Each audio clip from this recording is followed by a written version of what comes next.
This week, China and ASEAN elevated their relationship to comprehensive strategic partnership, one of the highest designation of relations cooperation among governments. How do you see that new designation impacting lives and economies in ASEAN and in your country, Cambodia in particular?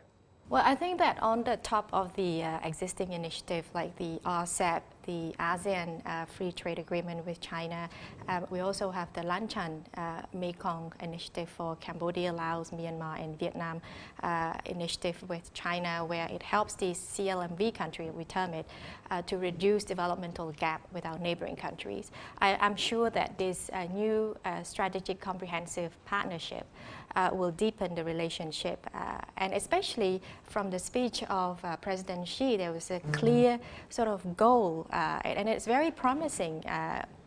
He mentions about $1.5 billion in assistance to ASEAN for the next 3 years to recover from COVID. He also mentioned to increase import from ASEAN country worth $150 billion and particularly on agri products. Now I want to focus on these agri products. Cambodia exports about we export to China about 1.2 billion, mostly in agricultural product, but we import about $7 billion from China. So there are room for improvement in terms of mutual trade. But I think in terms of agri-product, and if that is what President Xi mentions, increasing import from ASEAN, focusing on agri-product, I think this is where the opportunity lies for Cambodia, because we have 60% of our people in the farming sector. Cambodia have still a lot of land that has been not yet exploited, and therefore we believe that we can fill that gap with agri-products. And I do believe that China is also looking for reliable suppliers of food. Indeed, agricultural cooperation can be crucial. Also, we know that Cambodia joined the Belt and Road Initiative since its inception. What do you make of this initiative, the Belt and Road Initiative?